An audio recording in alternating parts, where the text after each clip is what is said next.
you need to make. Oh yeah.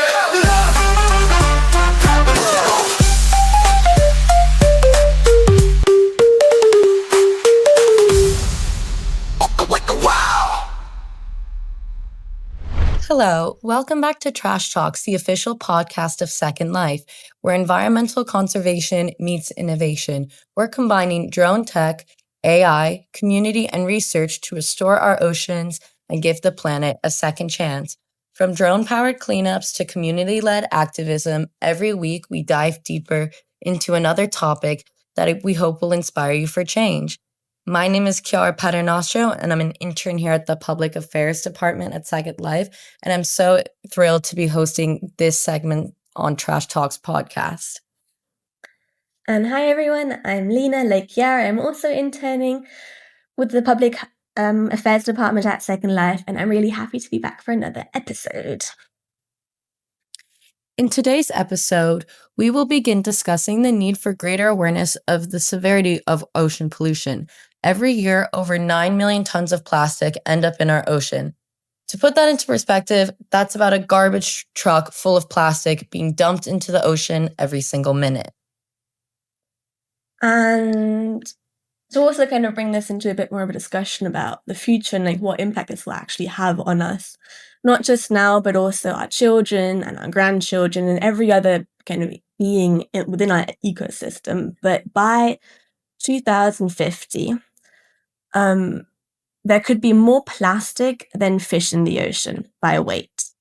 And so this is also, pollution doesn't just float, it sinks, it breaks down, enters the food chain, it even ends up in our bodies. And so microplastics have also already been found in everything from sea salt to seafood, and even in the human blood and breast milk, which can be quite concerning when you think about the vulnerable people who often consume breast milk. And so that's, again, another thing to really consider and to, I think about throughout this episode and kind of throughout the podcast in general.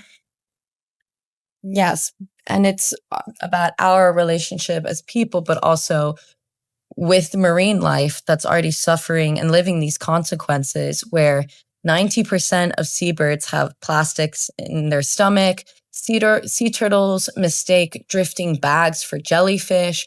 Whales wash ashore with entire fishing nets packed into their stomachs. And if nothing changes by 2040, that annual flow could triple to 29 million tons. So that's enough to leave 50 kilograms of plastic for every single meter of coastline on the Earth. But as we said before, this isn't just about the trash we see floating on the surface or by the shore. Over 70% of the plastic in the ocean sinks to the sea floor, where it becomes nearly impossible to clean it up. And kind of between, I'd say, 200 to 1,000 meters deep is the ocean's twilight zone. So it's kind of where the sunlight begins to fade, where we see maybe some strange creatures that glow in the dark. And here there's a constant kind of marine snow of tiny organic particles drifting, a mix of dead plankton, some fish poop, and now we also see microplastics. Yes, to think about how those microplastics have reached the bottom of the Mariana Trench, which is the deepest point in the ocean, shows how our level of pollution has reached areas of the world that not even humans have really been to as much. Mm-hmm. And then so again, like this trench is around, I think, 11 kilometers deep, down deep. And so that the pressure there is over 1,000 times that at sea level. And researchers, I think in 2018, but I also recently read something else on the National Geographic, which was again highlighting it's not just been a singular plastic bag which has now been found in the Mariana Trench, but it's also a bunch of other plastic and often single-use waste. And that's also this is so deep in the ocean, we can't really now say that everything, we have those big kind of garbage waste sites floating in the ocean, but we also, so much of it is now underwater. And I think that's also something which we need to consider a bit more and highlight in this episode, but potentially, and also in the future. Yeah. Yes, for sure. It's like this can't be ignored anymore. Microplastics are pretty much everywhere around us. They're in the bottom of the Mariana Trench. They're in the Antarctic sea ice. It's in our rainwater. It's in 90% of marine species tested. Like, this is an issue that is all around us, even when we don't see it. And so the ocean is huge and the ocean is deep. And for many people, these issues might seem quite far away. But that's not really. There are so many people who this issue is extremely relevant and extremely timely for. And I also think it's not really that far away, and it's important for all of us to know and to be aware of. And so how do we share this information? How do we inform people and show people about what is happening respectfully and also accurately? That's why today's episode and our guest is so important. Ricky Rhodes is a documentary filmmaker and founder of Rhodes Films, whose work brings the plastic problem out of the shadows and onto the screen. He's filmed in places like Henderson Island, one of the most remote islands on Earth, and also one of the most plastic polluted. He has a series, The Impossible Cleanups, which follows the team at Plastic Odyssey using ocean trash to build solutions. And so we're really, really happy to have him join us today to talk a bit more about himself and his experiences. Well, thanks so much, guys, for having me on. And thanks for all those stats to start this conversation. You guys know a lot. Yes. We do like our quote unquote fun facts segment to start it off. Mm-hmm. But to get right into it, what first sparked your interest in documentary filmmaking, especially around ocean and climate? Yeah. Well, it goes way, way back. I'm from Los Angeles, California. And when I was a baby, my dad took me to the ocean and he put my feet in the water. And I grew up surfing in the Pacific Ocean. My dad taught me how to surf. We have kind of a family of surfers. And so I really got to experience the ocean firsthand. And I got to surf in it and I fell in love with it because I was in it and I got to see the marine life and I got to feel how it works. And later I went to college for marine biology and then filmmaking. And so when I was at film school, I studied auteur cinema, which is basically just how great filmmakers create a movement around, their piece.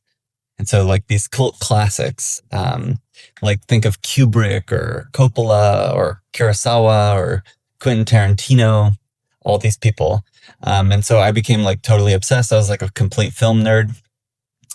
And then out of college, I started a production company. So I was doing all kinds of commercials and films, not really in the ocean space yet, until my wife, Myelise, who is a scientist, she introduced me to this man named Damien Leleu.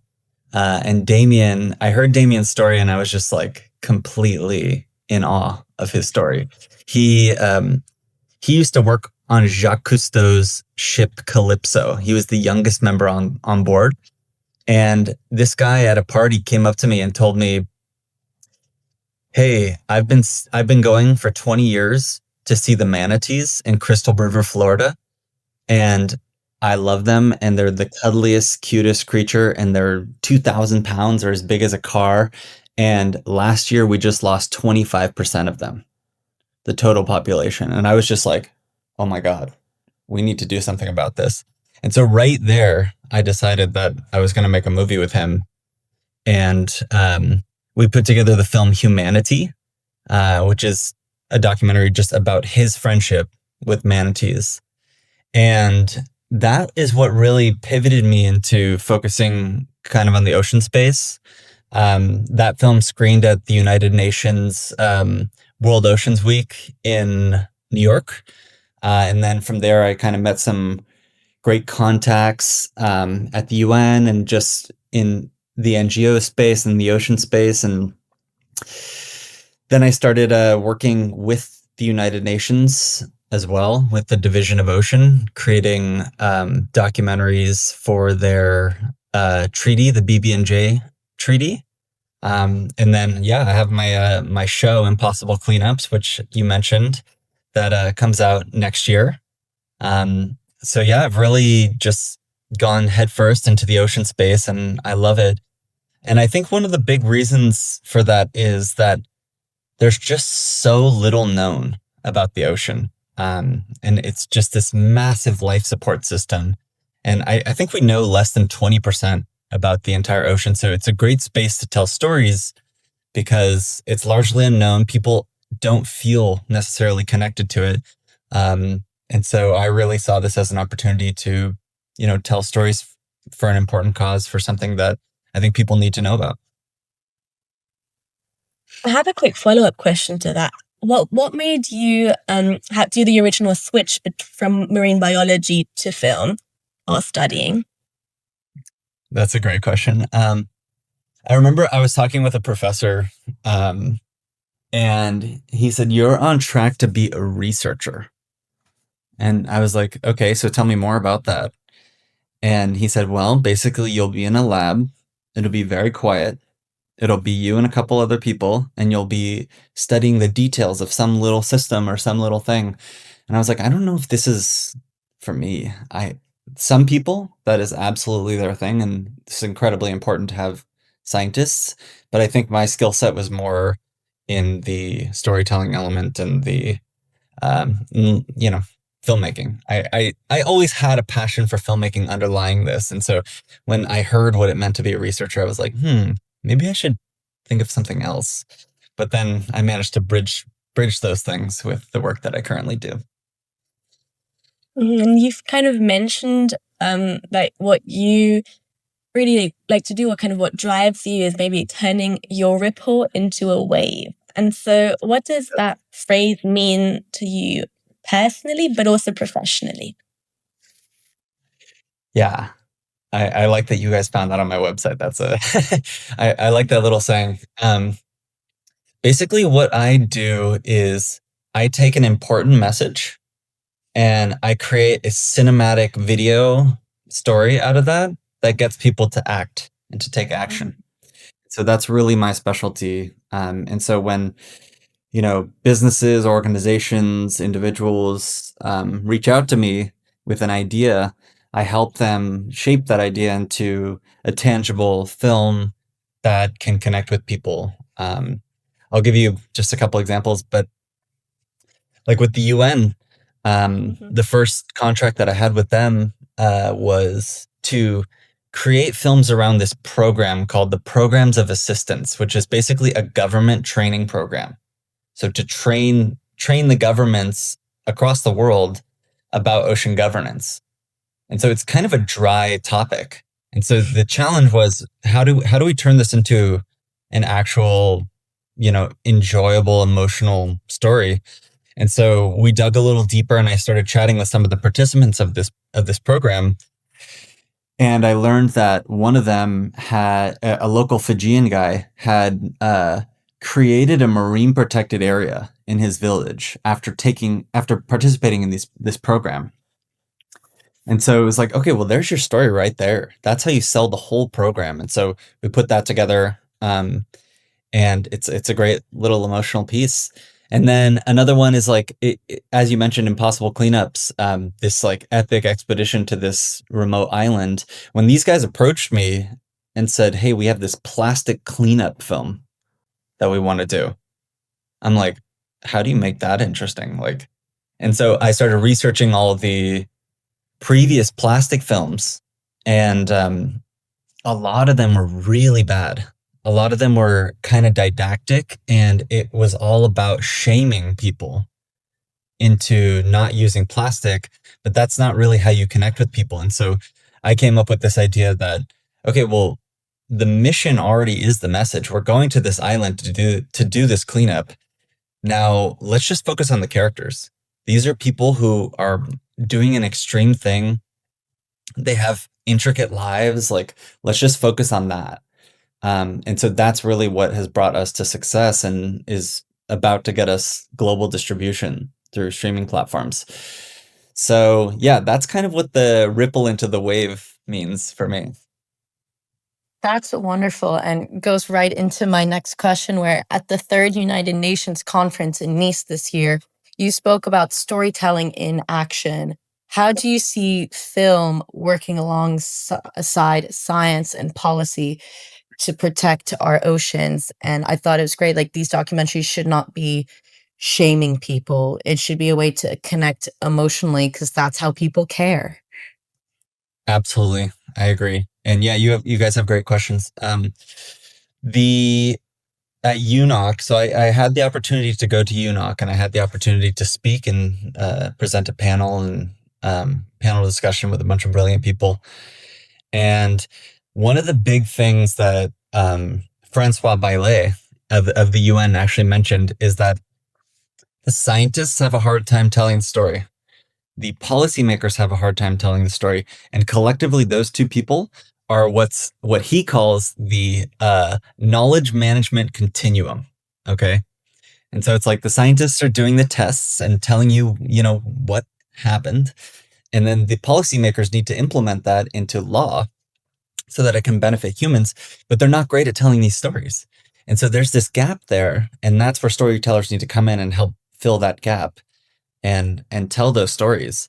And it's also not just for those folks, it's also for the people as well.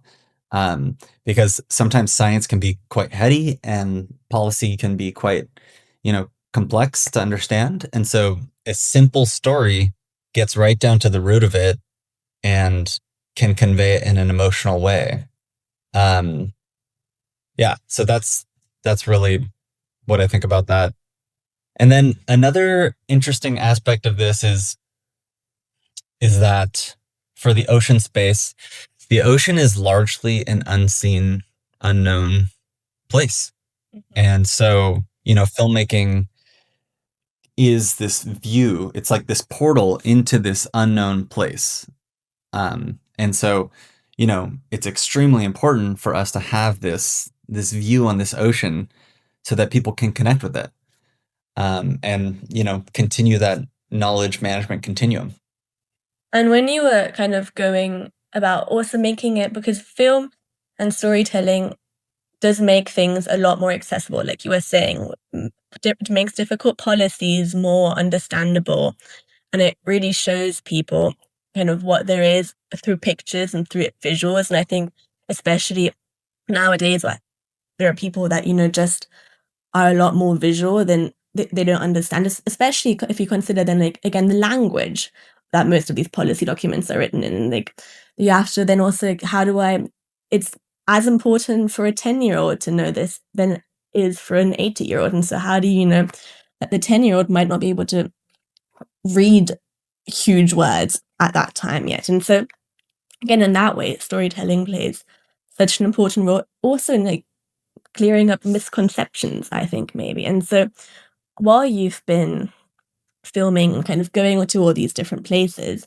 have you come across any big misconceptions that have changed the way you thought about ocean plastic pollution?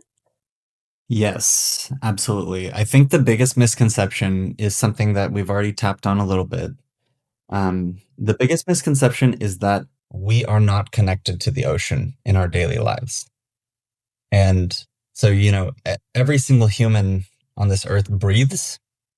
And, 66% of all of the oxygen on this planet is created by the ocean. So every other breath, we're connected to the ocean.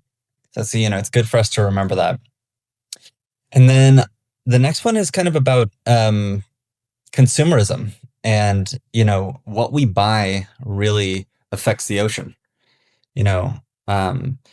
A lot of our clothes these days have microfibers that are made from petroleum, and this plastic sheds and gets into our water system, as you guys were mentioning in some of your stats earlier.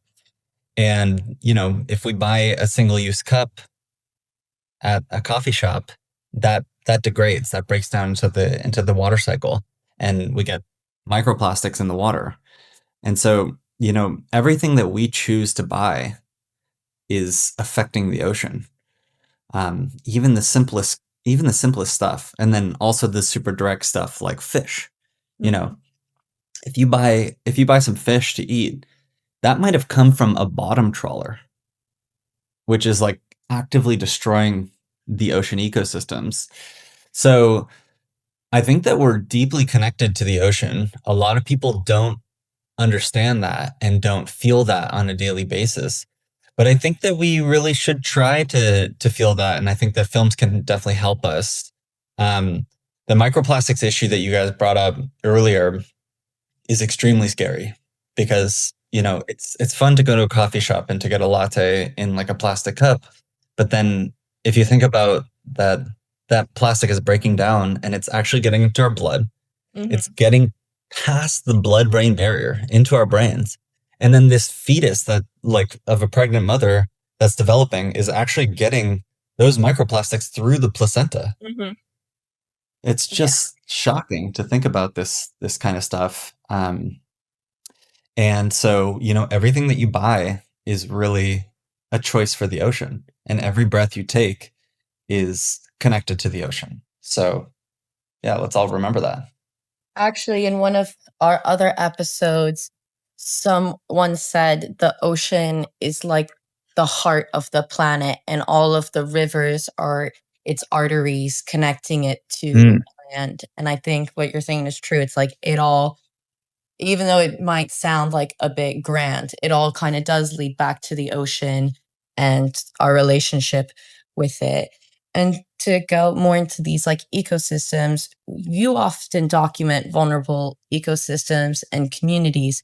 How do you ensure that you're telling their stories with respect and not exploitation, and that people genuinely take something away from seeing one of your films? Yeah. Well, I think it all starts with you.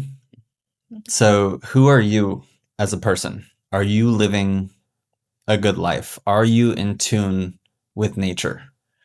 Like, do you know about these cycles, and do you know about plastic pollution, and do you know about the topic that you're trying to tell stories about?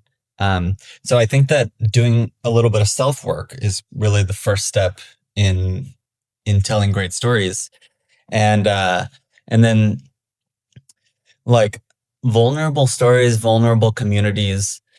You can connect with them by listening. So you need to place yourself within these communities and go and listen. And you need to talk to the experts. The experts will talk to you. If you reach out to them, they would, some scientist who just sits in a lab would love to have a conversation with a young person.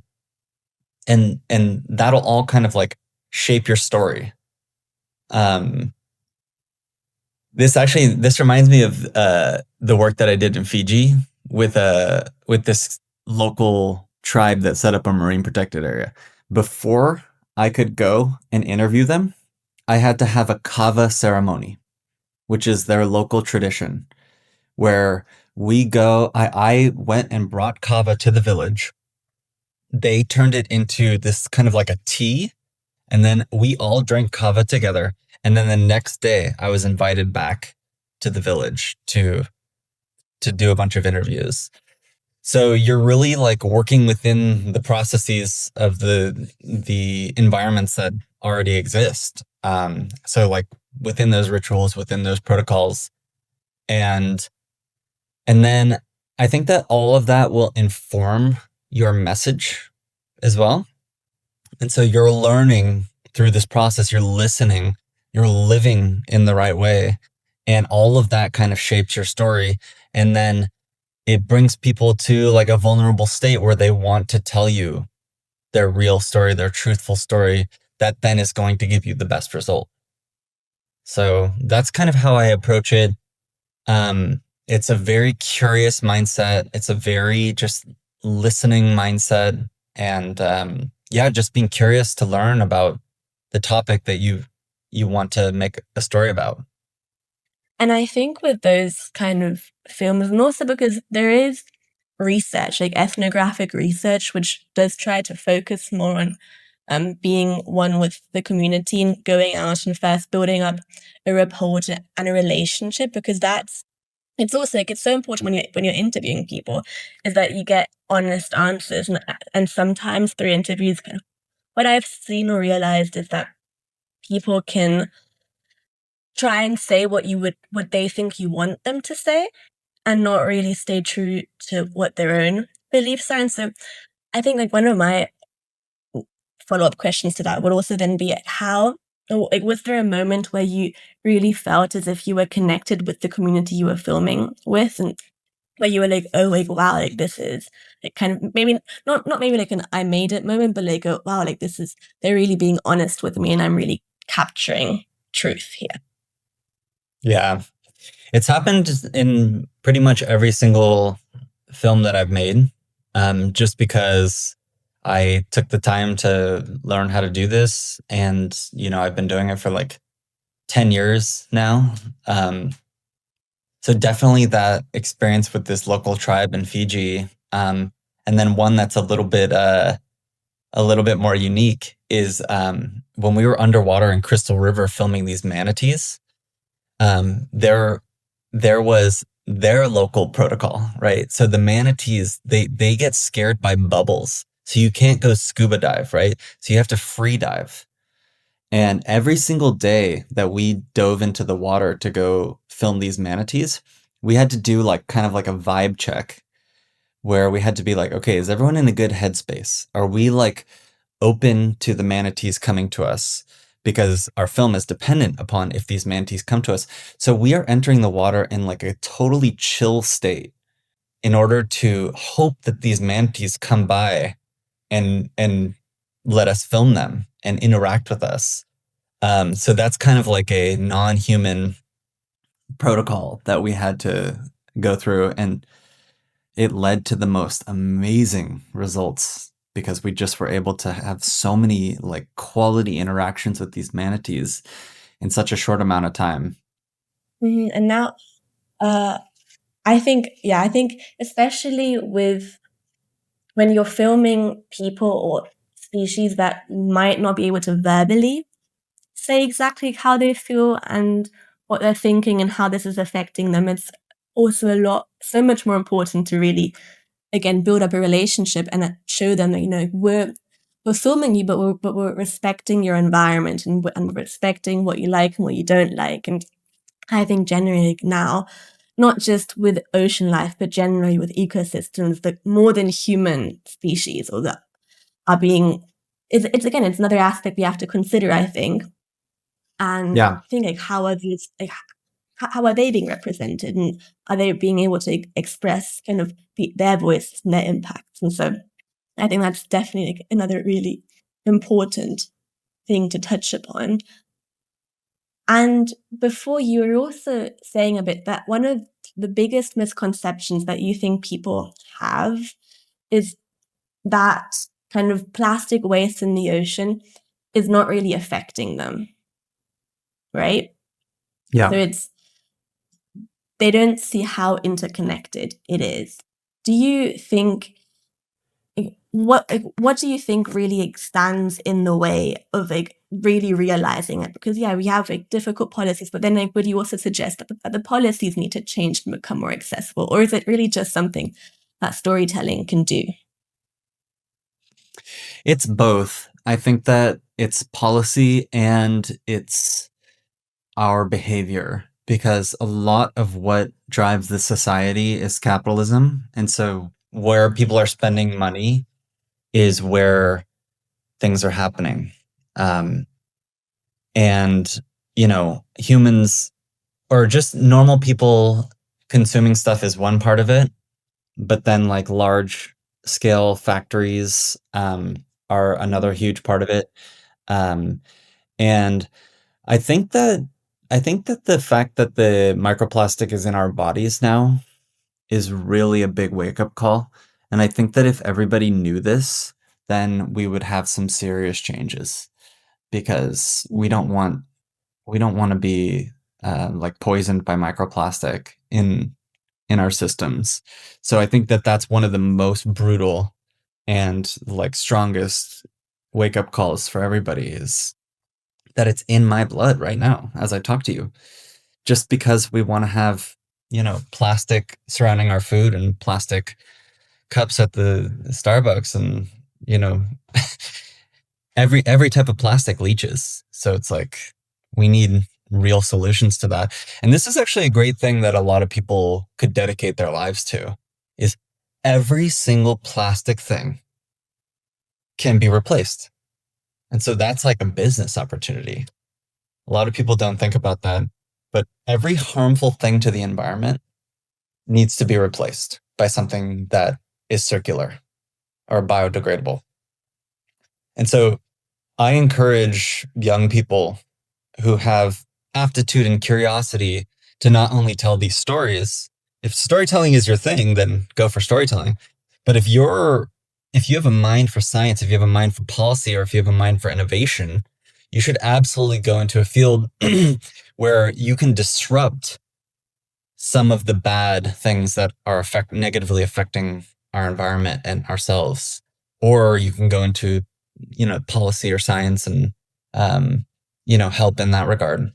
So, yeah, I think that maybe I went a little bit off topic, but, No, I think that's all great. Like there should be more replacements, biodegradable, compostable, or just taking all the plastic we have and using it for something else. Like I've seen videos of people turning plastic into bricks to lay down like little sidewalks. It's like there can be replacements and adaptations. I think it's hard for people sometimes when it's not in your daily life tangibly in front of your face. People don't care. Like they have other things to be worrying about. And I think unless it's like in front of them, or they're like being affected by it, it's not really an issue. But as someone like yourself who has explored a lot and seen a lot of where our plastic has ended up, do you Yeah. think that the ocean is forgiving? Like, are we at a point where we can turn things around, or are we looking things sadly with an idea of we're at a point where things are really bad and all we can really do is try to like minimize it and lessen it? That's a big question. And I'm not a scientific expert, but I would say that we are at a tipping point, and it's critical that we get this right from here on out. I also believe in the innovative spirit and the ability for humans to solve these incredibly complex, even catastrophic problems. But what we're seeing in the ocean is really devastating. And remember, as I mentioned earlier, the ocean provides 66% of the oxygen on this planet for us to breathe. And so what we're having right now is ocean warming, ocean acidification, deoxygenation. So like dead zones, basically. So, in parts of the ocean, there's no ecosystem. It's just dead. And so that doesn't produce oxygen.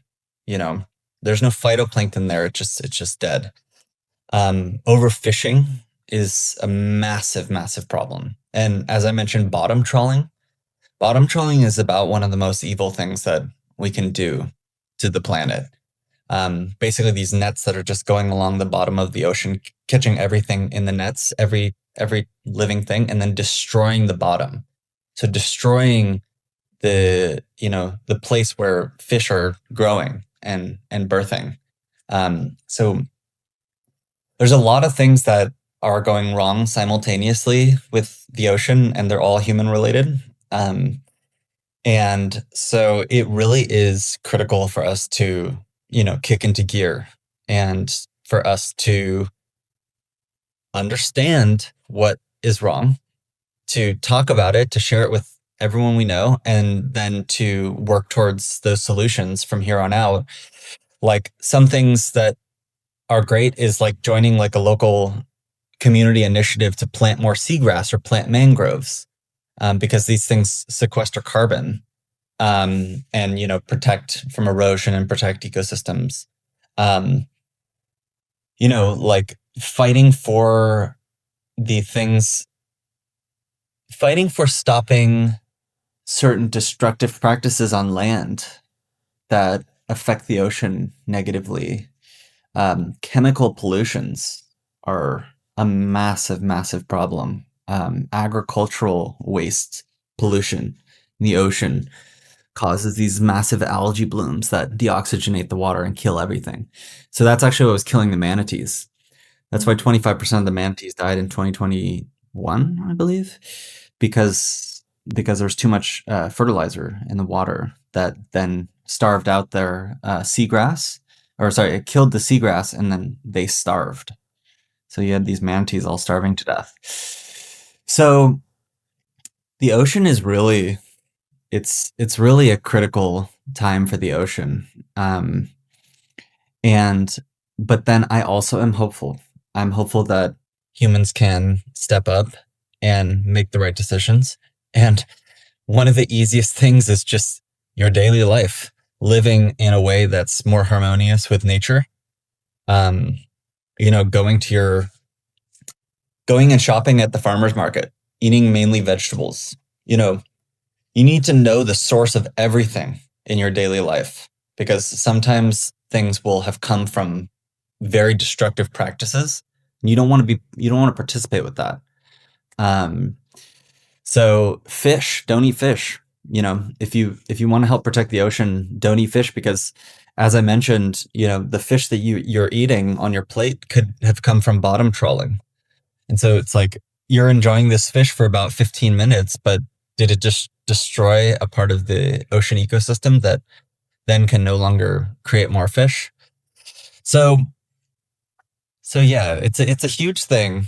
And we all need to be paying attention to it. And yeah, I mean, the easy changes in our daily lives can really make a huge difference. And I have one last question to kind of wrap up our conversation now. If you've mentioned things that we can do to really change our behaviors and kind of what we eat, but also since we are a bit on the topic of storytelling and film, what would be maybe one or two movies or films or clips, ocean related, kind of plastic pollution related, that you would recommend for us and everyone listening to watch? It can be, of course, one of your own ones, but also if there's maybe a movie that really helps inspire and guide you through the process and through your kind of work and what you do too. Yeah. The most important film to watch is Ocean by David Attenborough. It's the best film. I hope it wins the Oscar for, I guess, best documentary. But it just came out this year, and it is a beautiful, simple depiction of the ocean ecosystem services that are provided to people, and just the beauty and wonder of the ocean itself, and then the serious issues that need to be corrected. So I highly recommend watching Ocean. It's like stunning imagery, and they just so delicately and perfectly explain these really complex things. It's also heartbreaking, so get some tissues because you're probably going to cry a little bit. I would also say that look out for my docuseries Impossible Cleanups that's coming out next year. We don't know exactly what streaming service it's going to be on yet, but we're in discussions right now. And so that's like an epic expedition to this super remote island to take on this impossible cleanup. And there's a lot to be learned and a lot of fun to be had in our story. And then, this is not a film, but I think that everybody should be aware of this. The Biodiversity Beyond National Jurisdiction Agreement. This is the treaty that I've been working on with the United Nations. I've been helping them create media around it so that people can understand it and understand why it's important. Basically, 60% of the ocean is completely unregulated right now. Yeah. And so there's all kinds of crazy stuff happening out there. It's like the Wild West. So there's massive dumping, there's massive extraction, there's slavery, there's just, it's just unimaginable stuff, and it's completely unregulated.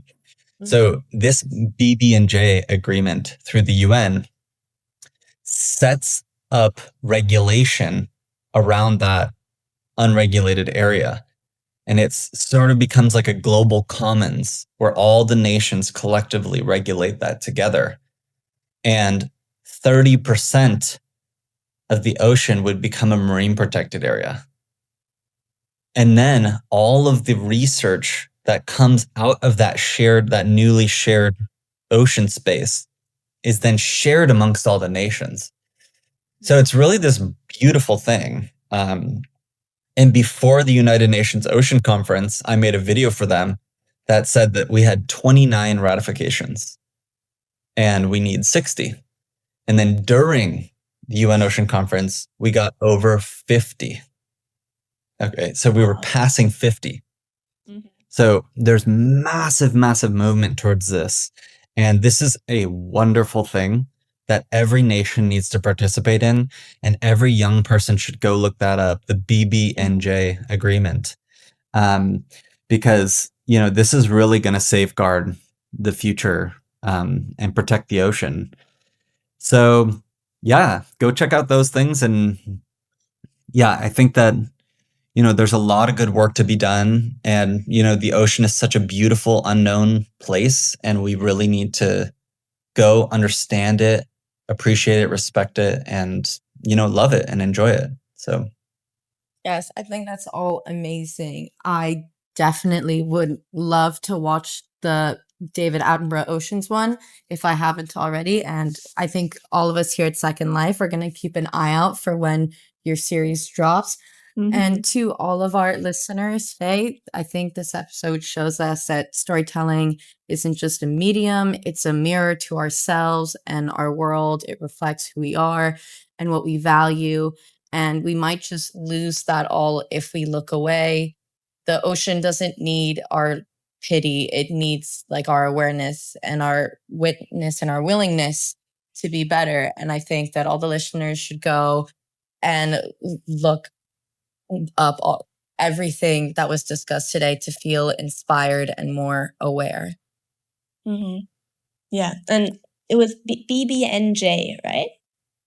The agreement. BB&J, Biodiversity Beyond National Jurisdiction Agreement. Very long name, but it's very important. We cannot thank you enough, Ricky, for coming on today and for letting us talk to you and giving us some of your valuable time to share what you do in your work and why it's important and why we need to continue this awareness for action to happen. So thank you so much for coming on, and we really had a great time. Yeah, thank you. Yeah. Well, thank you. Thank you guys so much for having me, and thanks to Second Life for doing this podcast and for, spreading the good word. And, for everyone out there listening, here's your first step. Reject a single-use plastic today. Just do it once and see what happens. And then you can keep going from there. But yeah, we can all do this together. So let's do it. Yes, Ricky, we are all in this together. Thank you so much for coming on today. To stay up to date on Second Life's work, please subscribe to the podcast or get notifications when we release new episodes. And visit our website, secondlife.ngo, to join or host a cleanup, apply as a volunteer, donate or partner. You can also follow Second Life on Instagram at secondlife.ngo for more sneak peeks about what we get up to. And finally, to our listeners, thank you so much for your time tuning in today, and we hope to have you back next week.